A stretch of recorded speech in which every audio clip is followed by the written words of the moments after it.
Territoire d'info, Cyril Viguier. Bonjour à tous, bienvenue dans notre matinale d'info, celle de Public Sénat, de Sud Radio et de la presse quotidienne régionale. Aujourd'hui, notre invité, c'est Nicolas Dupont-Aignan, président de Debout la France, député maire de Hyères, alors que le Royaume-Uni a voté donc pour le Brexit. Pour vous interroger ce matin, Christophe Bordet Bonjour. De Sud Radio et Michael Zamès de Public Sénat. Bonjour à tous. Bonjour messieurs, merci d'être avec nous. Tous. Donc le Royaume-Uni va sortir de l'Europe, vous étiez partisan de cette sortie. Vous avez eu, je crois hier soir, au téléphone avant les résultats, et donc il était député Nigel Farage, vous allez nous en parler. J'imagine que vous êtes heureux ce matin, vous l'avez revu ou pas? Je l'ai eu par SMS parce que je le laisse tranquille. En tout cas, ce qui est sûr, c'est que je suis heureux parce que c'est une victoire de la démocratie. Il y a eu une pression incroyable, comme en 2005 en France.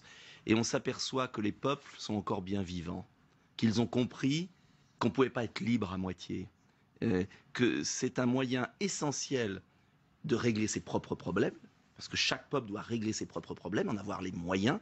Et puis c'est un enjeu aussi parce que moi je ne suis pas contre l'Europe. C'est un enjeu de reconstruire une Europe des nations libres et des projets de coopération. C'est le sens du traité que j'ai proposé cette semaine, c'est-à-dire ne pas simplement être dans la sortie sèche, mais être dans une reconstruction positive.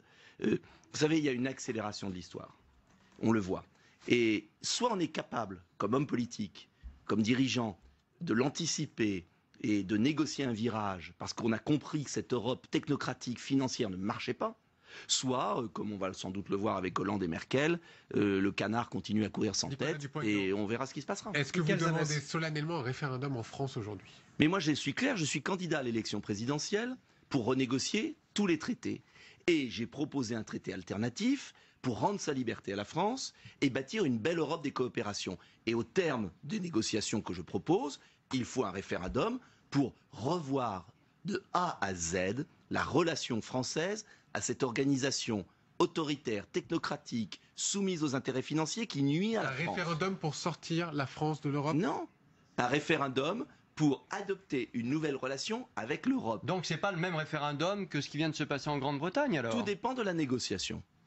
La question est très simple. Soit on réoriente de A à Z l'Europe et on soumet aux Français ce nouveau traité. Soit nos partenaires ne veulent pas et restent seuls et on s'en va. Ce référendum, attendez, il doit avoir lieu quand pour vous? Il faudrait qu'il ait lieu quand? Avant 2017, après 2017 Il y a l'élection présidentielle, voilà, qui sera le beau référendum. Ça va peser dans votre campagne et dans l'élection présidentielle, l'Europe. C'est le sens de mon combat politique. J'ai quitté l'UMP quand Nicolas Sarkozy a fait voter contre le peuple le traité constitutionnel que la France avait refusé. Je l'ai quitté là-dessus. C'est la question fondamentale de mon combat. Mon mouvement politique s'appelle Debout la France. Mais je suis gaulliste. Je ne suis pas britannique. Chacun ses voix. Et je pense que l'on peut construire une Europe des coopérations, comme on a fait avec Airbus, à la carte, et en même temps avoir notre liberté. Vous savez que Marine Le Pen dit la même chose. Et Cette alors, Europe avec Airbus, etc. Eh bien, plus on sera nombreux à le dire, mieux ce sera. Donc ce matin, vous rejoignez Marine Le Pen. Où elle me rejoint, comme elle peut rejoindre, j'entendais quelqu'un du Front de gauche, j'entendais M. Chevènement, j'entendais beaucoup d'hommes politiques. C'est pas la question de Mme Le Pen, de M. Dupont-Aignan. C'est pourtant l'union des Antilles. C'est la question du peuple français qui doit reprendre sa liberté vis-à-vis d'une organisation qui nous nuit. Accord avec la Turquie, en douce, libre circulation des Turcs à partir du 1er octobre. Destruction de nos terroirs. On est Public Sénat. Quand on sait l'importance du traité transatlantique qui est en train d'être imposé en douce. Politique de moins-disant social. Soyons provoques 2 secondes. Soyons provoques 2 secondes. Exprimez pour comprendre. Mais pour comprendre. Mais je vais m'élever. Mais est-ce que c'est quand même pas la victoire finalement, plus largement, j'ai presque envie de dire mondialement, des Poutine, des Trump, des Le Pen de vous? Des peuples Mais heureusement, mais il y a plusieurs expressions des peuples. Et justement, je fais ce combat politique car je souhaite offrir aux Français une voie raisonnable de liberté. Si on ne laisse que des personnes qui sont excessives exprimer une volonté de changement, il ne faudra pas s'étonner que ce changement se fasse de manière trouble. Si des gens raisonnables comme moi, républicains, qui ont une expérience, qui savent agir, proposent une voie alternative, les Français vont avoir un beau choix. Imaginons et c'est tout le sens de ma candidature à l'élection présidentielle. Proposer une alternative politique sérieuse, sereine, crédible. Imaginons, vous êtes élu, le traité est renégocié. Oui. Qu'est-ce qui se passe dans la foulée? C'est la sortie de l'Europe, c'est le retour à l'euro, au franc. Ce sont des choses très simples. C'est qu'on renégocie les traités pour que la France, par exemple, retrouve ses frontières. C'est à nous de contrôler les flux migratoires. Ce qui n'interdit pas une politique européenne de coopération aux frontières de la Méditerranée, ce qui n'interdit pas une politique européenne que je propose pour aider l'Afrique à stabiliser ses populations. C'est pas tout l'un ou tout l'autre. Un peu de bon sens. Nos frontières. C'est la fin, par exemple, des travailleurs détachés. Il est inacceptable que nos entreprises fassent faillite parce que des Polonais, des Roumains viennent prendre nos emplois et ne payent pas nos charges. 500 000 en France. Ça, stop, du premier jour. C'est, par exemple, des mesures de sécurité pour qu'on évite, si tant est qu'on puisse tout éviter, le maximum d'attentats. Ce sont des mesures, c'est la fin, par exemple, le rétablissement des quotas laitiers, pour pas que nos agriculteurs crèvent comme aujourd'hui. C'est simplement maîtriser l'Europe, en faire un instrument au service des peuples, et pas au service d'une petite oligarchie qui les tue, c'est tout. Nicolas Dupont-Aignan, maîtriser l'Europe, est-ce que la France, au fond, a des raisons maintenant de retenir les migrants à Calais? C'est très concret, ça. La France doit expulser les migrants qui sont à Calais, les faire repartir d'où ils viennent et doit contrôler ses frontières. Après, vous êtes d'accord avec Emmanuel Macron alors? Oui, vous pouvez après mettre les migrants dans la Manche, ça ne va pas arranger les choses. Et j'ai pas envie que les migrants se noient. Mais au fond, est-ce qu'ils vont pas aller directement en Angleterre? Mais non, mais ils vont au fond contourner l'Europe. Les migrants, c'est un problème global. Il faut une politique d'aide à l'Afrique. Il faut contrôler les frontières européennes, c'est-à-dire qu'il faut des coopérations européennes. Moi, je ne suis pas contre des coopérations européennes. Ne nous trompons pas. Et il faut contrôler nos frontières nationales. Est-ce qu'un jour, on va sortir du combat de la bande dessinée? Soit on est soumis à M. Juncker... Mais vous savez que c'est l'immigration qui a été au cœur de cette campagne. Mais bien évidemment. C'est l'immigration. Mais c'est pourquoi je me bats. Soit on obéit à M. Juncker, qui est l'ancien patron d'un État voyou, qui a accepté n'importe quoi sur le plan des migrations, soit on serait dans un château fort. Entre les deux, il y a peut-être quand même une marge.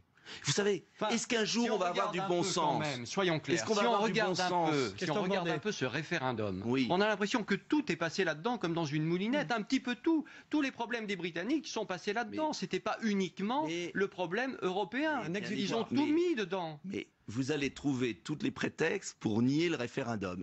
Mais je ne nie pas le référendum, c'est une réalité ce que je dis. Qui a subi une avalanche de menaces. Le pistolet sur la tempe, et qui a choisi la liberté. On n'est pas à moitié libre. Vous, Monsieur Bordet, vous êtes libre dans votre vie, et ça ne vous empêche pas de vivre avec les autres, d'avoir des relations avec des amis, d'avoir une famille, etc. Avec Michael Zames, par exemple. Voilà. Et la liberté n'interdit pas l'échange, la coopération. Israël n'est pas dans une union, et est un pays libre. Singapour est un pays libre, la Norvège est un pays libre, la Suisse est un pays libre, l'Islande, le Maroc, le Brésil. Pourquoi avons-nous aliéné les Français, les infantilisés, à leur faire croire... Entre l'Empire romain et 1945, on s'est toujours affronté, et tout d'un coup, il y a eu une Union européenne qui a permis d'avoir la paix. À leur faire croire qu'il faut être soumis à des gens non élus à Bruxelles pour être européen. On peut être un bon Européen, Monsieur Christophe Bordet, très bon Européen, travailler avec les autres, avoir Airbus, Ariane et plein de projets ensemble, sans pour autant renoncer à l'essentiel de notre démocratie, c'est-à-dire notre liberté de contrôler nos frontières, notre budget et nos lois. C'est tout ce que je demande. En attendant, les bourses européennes sont prêtes à chuter de près de 10% depuis ce matin. Le Brexit, c'est la crise. Mais elles remonteront de 10% dans quelques jours parce qu'elles verront que la Terre n'a pas cessé de tourner.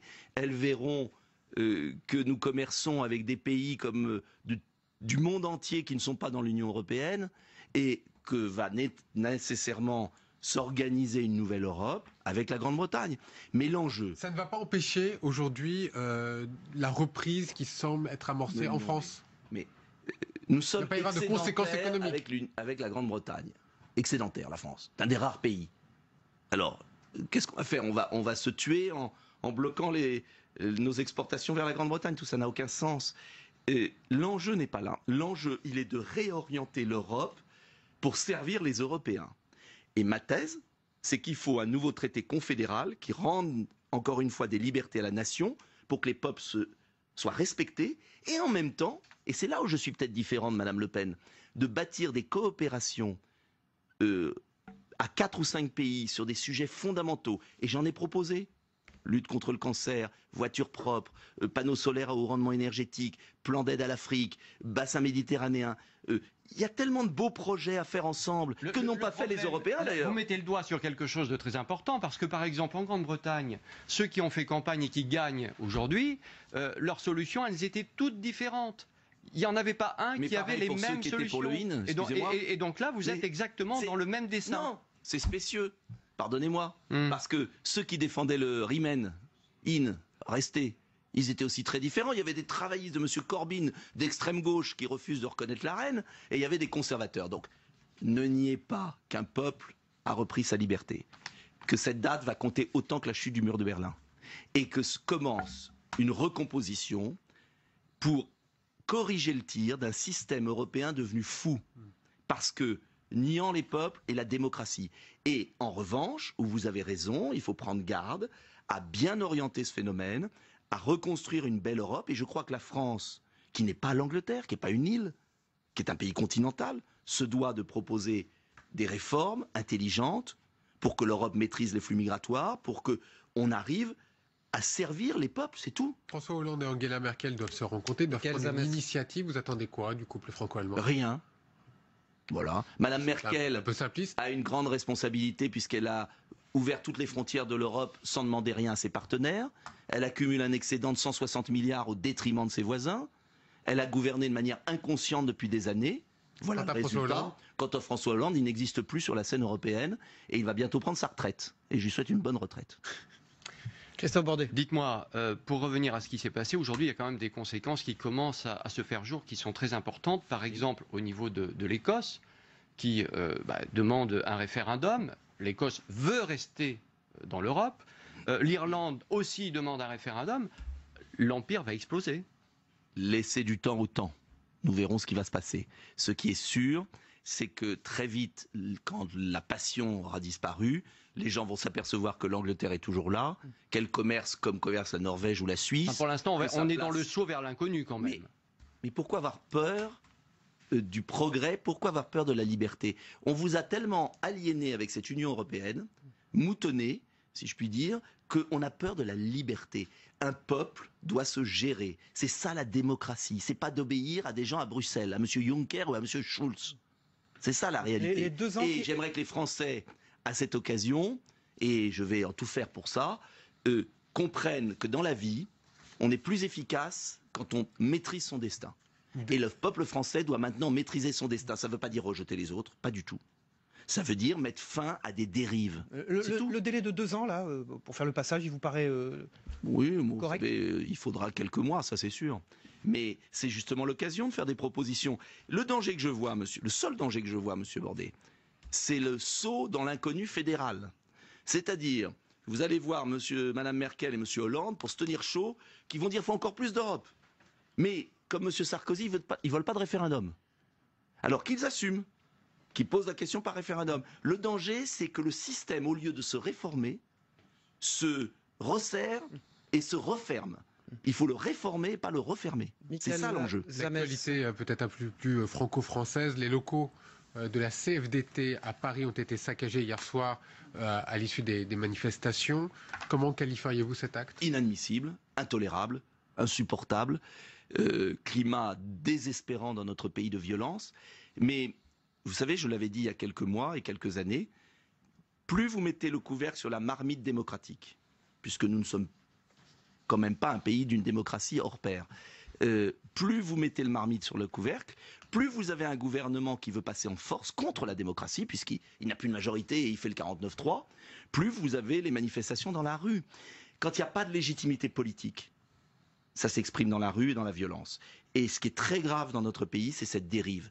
D'où l'importance de renouer avec le peuple, de l'écouter, d'avoir des votes. C'est la démocratie qui évite la violence. On regarde tout ce qui se passe aujourd'hui, et c'est ce que dit Manuel Valls d'ailleurs dans une réaction. Est-ce que quand on attaque la CFDT comme la CFDT a été attaquée hier, est-ce que l'attaque contre la démocratie, elle n'est pas à ce niveau-là. Est-ce qu'elle ne vient pas d'autres syndicats qui ne sont pas d'accord, par exemple, ou de Vous dites la même chose que Manuel Valls, une attaque intolérable contre la démocratie. Oui, mais maintenant, Manuel Valls a une part de responsabilité immense. Immense. Mais d'hystériser le jeu syndical et politique. Manuel Valls n'a pas de soutien politique, il n'a pas de légitimité politique, il n'a plus de majorité, il n'a même pas de majorité au sein du Parti Socialiste. Mais je l'ai toujours dit. Il n'a pas de majorité au sein du Parti Socialiste. C'est quand même gênant. Il n'y a jamais eu ça sous la Ve, un Premier ministre qui n'a même pas la majorité dans son propre parti. Alors quand on est dans cette situation, on fait preuve d'un peu plus d'humilité. Et on ne jette pas de l'huile sur le feu pour des raisons sans doute politiciennes qui sont de préparer sa sortie. On a le sens de l'État. Et je crois qu'il a une grande responsabilité pour autant. Il a raison de dire que c'est inacceptable. Mais qui a mis de l'huile sur le feu aussi? Je crois que ce gouvernement devrait comprendre qu'on ne peut pas gouverner contre son pays. S'il y avait une motion de censure à l'Assemblée nationale, ce qui semble être le cas s'il y a un 49.3, vous la voteriez? Bien évidemment que je la voterai. Parce qu'on ne peut pas gouverner comme ça. Maintenant, encore une fois, ce qui compte, c'est pas de critiquer, c'est d'avoir un projet politique. Et ce qui m'intéresse, c'est de proposer des réformes et des solutions pour aider nos PME, pour éviter le travail détaché, pour sauver nos agriculteurs. Parce que ce qui compte, c'est pas de commenter le désastre, c'est d'essayer d'en sortir intelligemment, avec bon sens. C'est Nicolas Dupont-Aignan, le président de Debout la France, député maire de Hier, qui est notre invité ce matin. Une dernière petite question un peu personnelle. Est-ce que vous comprenez beaucoup de jeunes qui étaient pour le maintien, pour le Remain des Britanniques dans l'Union européenne? Est-ce que ça vous parle? Chez vous-même, je crois, vous m'avez dit. Mais il y a des débats en famille, dans la famille. Mais c'est normal, il y a des débats partout. Mais il y a aussi beaucoup de jeunes qui sont pour le out. Et c'est très bien. Mais c'est la liberté, la démocratie. On est habitué en France à ne plus pouvoir débattre. Il y a une pensée unique, une chape de plomb qui explique les violences. Il faut retrouver... Mais cette préoccupation des jeunes, elle vous parle? Mais il y a des préoccupations des jeunes. Vous savez que ma cote de popularité est la plus forte chez les 18-24 ans. Donc, vous savez, les jeunes ne sont pas pour la pensée unique et ceux qui défendent une autre Europe ne sont pas des vieux ringards. Hein. Merci Nicolas Dupont-Aignan, président de Debout la France, député maire de Hier, d'avoir été l'invité de cette matinale d'info. Et l'actualité continue, puisque maintenant on est au débriefing de tout ça avec nos éditorialistes dans un instant. Dupont-Aignan, qui était l'invité de cette matinale d'info, avec Jérôme Cordelier, le rédacteur en chef des éditions régionales du Point. Bonjour Jérôme. Bonjour Cyril. Et avec André Crétenant, le directeur de l'information de TV5 Monde. Ça tombe bien que vous soyez là ce matin, qui est notre partenaire et qui va diffuser cette matinale d'info sous forme de best-of de nos meilleurs invités politiques de tous nos invités politiques pendant ce week-end. Bonjour et merci messieurs d'être là. Le Royaume-Uni, c'est fini, en Europe en tout cas. Les Britanniques ont voté pour une sortie de l'Union européenne. On le sait, une nouvelle qui a réjoui notre invité ce matin, Nicolas Dupont-Aignan. Et maintenant, qu'est-ce qu'il a déclaré?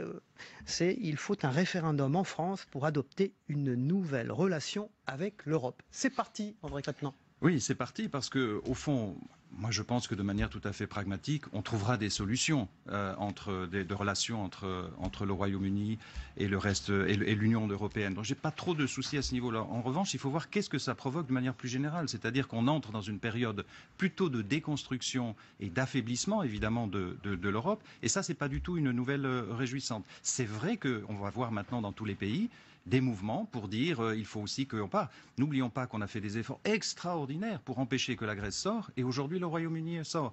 Donc ça va encourager des mouvements évidemment xénophobes, ça va encourager tous ceux qui en Europe craignent voilà, ça va vous avez l'Écosse. On ne sait pas très bien qu'est-ce qui va se passer. Qui a voté en grande majorité pour le maintien. La frontière entre les deux Irlandes qui redevient une frontière alors qu'ils travaillent depuis 10 ou 15 ans. Un royaume désuni. Donc un royaume désuni. Alors, il y a deux conséquences, évidemment. Il y a une conséquence intra-anglaise, si on peut dire. Évidemment, il y a un risque de déconstruction du royaume, ça je suis d'accord, et une construction européenne. Ce qui est tragique dans cette affaire, en fait, c'est que le populisme a fait une victime, c'est l'Europe. Parce qu'en fait, cette campagne en Grande-Bretagne, elle a eu lieu sur d'autres choses, d'autres enjeux, comme souvent malheureusement les campagnes électorales, l'immigration. Et je pense que Boris Johnson, qui avait une image d'image flamboyante, l'ancien maire de Londres, a une responsabilité majeure dans cette affaire, puisqu'il a quand même brandi la peur des immigrés de manière totalement démagogique.